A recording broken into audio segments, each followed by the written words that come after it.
In April 2015, the town of Clyde, Ohio, experiences a horrendous case of torture and a fatal shooting to a young mother, Heather. While the authorities swing into action to uncover who this merciless assailant is, they are unprepared for the unexpected turns that the case takes, as each inch towards solving the case leads to an even more bizarre discovery. This is a story that in part tells of the high level of corruption that exists among some law enforcement officers who will do anything just to appear correct. After Heather left for her late-night shift, no one knew that it was going to be the last time that she will be seen alive. As the hours grew and she was officially declared missing, all forms of fear grew in the hearts of those that loved her. Her mother was particularly scared as Heather had combated depression not so long ago and attempted to end her life on one occasion. The detective assigned to the case, O'Connell, vowed to uncover the mystery behind the subject. Eventually, the remains of Heather are found in the parking lot of the Somerton apartment in Clyde inside her abandoned car trunk.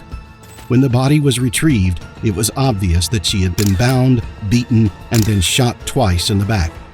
All the while, she battled her assailant to the very end. Some of her personal effects were also missing, including her phone, wallet containing cards, and other essentials.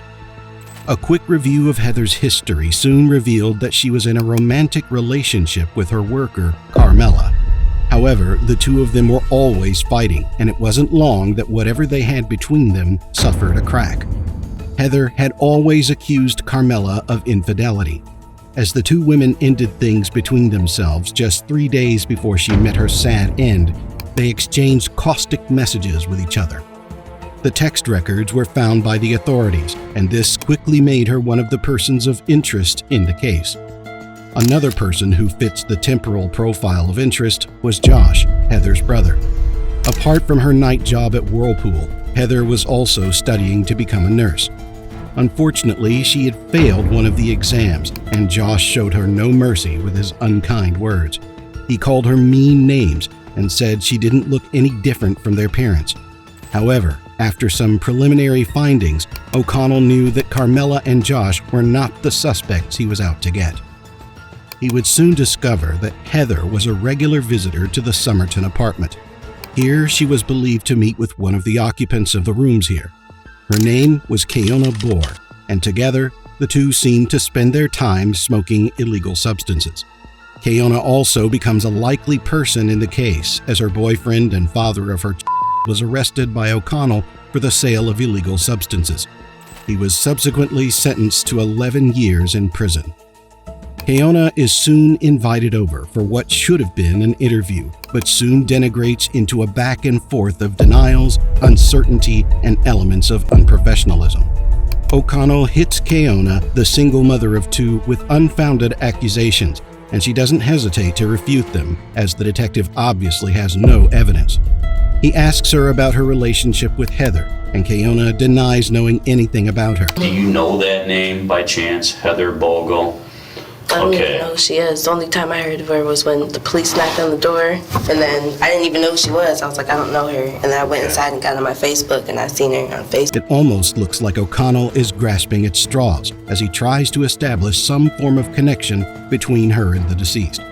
He later asks about two men who had spent some time with Keona. She tells him that they had a personal business, which was none of his concern. Who's the two guys that keep coming and going out of your apartment? It doesn't matter. It doesn't matter. How does it matter? My personal business, I don't know this girl. Your personal business is not becoming our business. Okay, so who I sleep with is y'all business. No. Like, I mean, that's what I do. That's all I'm doing, so that doesn't have anything to do with this. That's what I'm saying. Their names are given as Omar Satchel and Kayrie Jeffrey, and the detective wastes no time in adding them to his line of suspects. Soon, O'Connell has Omar and Jeffrey brought in for questioning. In subsequent interviews, Omar is quoted as saying O'Connell threatened to make him the prime suspect in the crime, even though he knew he was innocent. However, the detective denied ever saying that. In his defense, Omar said he was visiting some bars when the crime happened, so there was no way that he was involved in the crime. However, this may have been false, as he was purportedly hiding in Keona's apartment. It turns out that the authorities were seeking him for another crime, and so he hid out in her residence. In a surprising twist of events, a DNA sample recovered from underneath Heather's fingernail was taken in for examination, and the results showed that it didn't belong to Keona or her 2 male friends. While this was supposed to end the suspicion of the desperate O'Connell, it didn't. If anything, it increased his harassment of the single mother. It's on record that he visited her place of work a number of times and even met with her co-workers. Shortly afterward, she lost her job and couldn't get another, probably as a result of bad word of mouth to potential employers. This unprofessional act of investigation is very questioning. It appears O'Connell cannot deal with the fact that he is wrong, as he will appear incompetent before his colleagues and every other person. As a result, he is trying to pressure Keona into a confession. Yeah, I can tell her that I'm not involved in this and I can clear my She's saying she knows that her DNA won't come back. It's at what point do we say? What point are you going to go that I'm not explaining? After a while, Keona appears to demand for answers and when the charade will eventually come to an end. She is now aware that her DNA sample has come back negative, but what she cannot understand is why the investigative officer is not letting go. I'm not here to say that you did do it, and I'm not here to say that you didn't do it. Okay, but I know for a fact that you guys got my DNA back and there's no matches. I know for a fact that you guys went through my phone record, there's no matches. I know for a fact that y'all been looking at my Facebook. Okay. There's nothing. I know that. O'Connell continues to make blunders as he ignores a piece of critical information sent to his mail when the case just began. It turns out that someone requesting a favor from him had sent him an email and stated that he knew someone who worked where Heather worked that was capable of carrying out the kind of heinous act that was carried out on her. O'Connell simply ignored that instead of following with this key information as he was fixated on convicting Keona. He was also caught giving the case files of Keona to an employee of the Department of Jobs and Family Services. In his defense, he stated that he only wanted them to have their insight. When this was discovered, he was immediately placed on leave and some form of investigation began. In the end, he was found guilty of malpractice and evidence tampering, earning him 2 years in prison. Another officer involved in the case, Sheriff Kyle, also had a scandal when he was caught stealing illegal drugs from some evidence. It turns out that the sheriff had an opioid addiction and couldn't refrain from taking some for himself. He was also sentenced to 4 years in prison. During his interrogation, the subject drifted to Heather's case, and Kyle stated that there was really no reason why Keona was dragged into it. It was obvious that Heather had been smoking illegal drugs, but Keona was never mentioned as one of the people who sold or supplied her with any of these. In the days that follow, all forms of theory are born. Some of them conclude that Carmela had to be responsible for what happened, while others had their suspects. One very bold man by the name of Michael Abdu went to the police with a new name. Paramount Police, do you have an emergency? Hi, I'll be over there in about 10 minutes to give you information about the woman that was murdered over there in Clyde. Mississippi, who he claims ordered the hit on Heather. In his account, he tells the officer who interviews him how he had met 3 men in a bar with the man he called Mississippi as the team lead, and they confirmed that they carried out the crime. They informed me how they killed her in the residence and took her body and put it in the trunk of the car. I said, Mississippi said you guys took care of those 2, or took care of the girl over there in Clyde. And he said, yeah, we gave that what she deserved. However, this lead will become a dead end, as no one could corroborate his story. Over time, a new sheriff is assigned to the town, and for the first time since the case began, there seems to be a headway. Using Heather's Gmail address, the exact locations and places she visited on that fateful day are tracked, and it leads to the home of a man called Daniel Myers. The cops show up at his door for some questioning. How you doing, Dan? Hey, Nick Katsopoulos with the Sheriff's Office. Would you be able to take a few minutes and talk to us? For what reason? Well, we're working a cold case homicide. Do you still work for World 4 right now then? Yeah. Okay. Back then, what shift were you working? Midnights. Back then, did you tell them what this is in reference to? I told them we're working an old homicide. Okay. Are you sure? Thanks, Dan. Thank you. And after letting them in, they begin to ask some questions.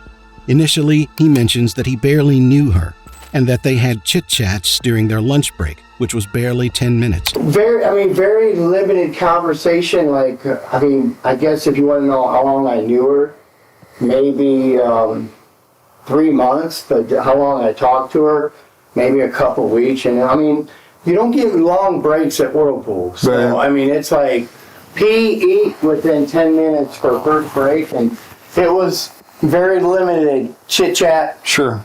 Their conversations revolved around usual home stuff and their kids. She was just a sweetheart. She was very concerned about her kid, worked hard. She was always sweeping whenever she wasn't doing it. It was sad. He also mentions that he knows the case has been running into dead ends and that they were merely clutching at straws. The cops announced that they usually take DNA samples from everyone they question, and he objects to this, requesting that he runs it by his attorney. We interview people. We've been collecting DNA buccal swabs. It's basically a Q-tip. This is a little thing, and then we're off on our way. Would you be all right with that? There's no reason why I would have to do something. Oh, you don't have to. No, this is part of... If there's an issue, I'll get an attorney or something. I didn't know really the lady or anything like that, but... Nobody's saying that. This is just part of being thorough in what we're doing. I'll pass until there's some issues to where, I'll get my attorney and see what he has to say, but I'm going to pass on that. The police are forced to leave, but return 2 days later. This time, they inform Daniel that they are aware that Heather visited him in his trailer, and although he denies it, we need to follow up a little bit more in regard to that. All right. Because you came off work that morning, right? Right. Okay. And there was nobody else in your trailer at that time. Right. Right. Yeah. There was nobody else living but you at that time. No. And then Heather was down in the area. Well, I don't know. How would I know that she's down? Well, you're at the trailer and she's at the trailer. So that's what we need to get cleared up. And we know this. She wasn't in my trailer. There is no way she was in my trailer. She was in your trailer. Okay, well then you're going to have to show whatever that she was there. His refutals are weak and suggestive that he is not telling the truth. Eventually, the police make him realize that they now have a warrant to search his trailer and also to obtain a DNA sample from it. It is discovered that Daniel had mourned her passing and even attended her funeral before donating $125 to a GoFundMe for her. He also left a sad note mourning her on Facebook. Was he really grieving, or was he putting all these out there so as to appear less suspicious? With the warrant in place, Daniel's residence is searched, and all forms of incriminating pieces of evidence are found, from adult toys to videos of his intimate moments with women. There are also cuffs, women's undergarments, and other stuff. His purchase history is also checked, and about that period, he gets a new plywood flooring done. He also visits the dentist for a tooth repair. The detectives also find brown stains on his rug, which they eventually determine to be blood. When his DNA samples return, it is a positive match with the one found under Heather's nail, and so he's arrested and brought in for questioning. Following his movement, it is discovered that he had always driven by the area where Heather stayed, and had on occasion visited the Somerton apartment. This likely means that he was probably obsessed with Heather and followed her around, or he had made some advances at her and she rebuffed him. Daniel is soon arrested, and 10 women later show up to accuse him of treating them inhumanely as he tried to carry out his sick fantasies with them.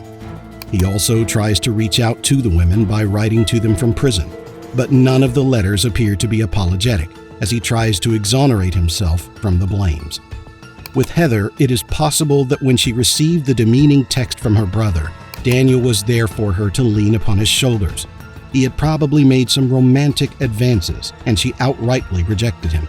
This must have angered him, and so he tried to force his way with her. They get into a fight, but she is quite strong and knocks out his tooth. However, in the end, he overpowers her and shoots her afterwards before dropping her off in the trunk of her car at the Somerton apartment. As the case begins to cool off, Daniel is found face down in his cell one day. As the emergency arrives, they discover that he just attempted to end his life. This was unable to stop the judgment that awaited him. Hey Dan, can you hear me? You all right? What's going on?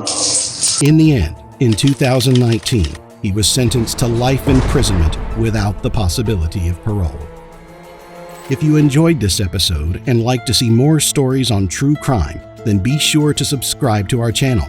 This way, you'll be notified every single time we upload new videos. Thank you for watching.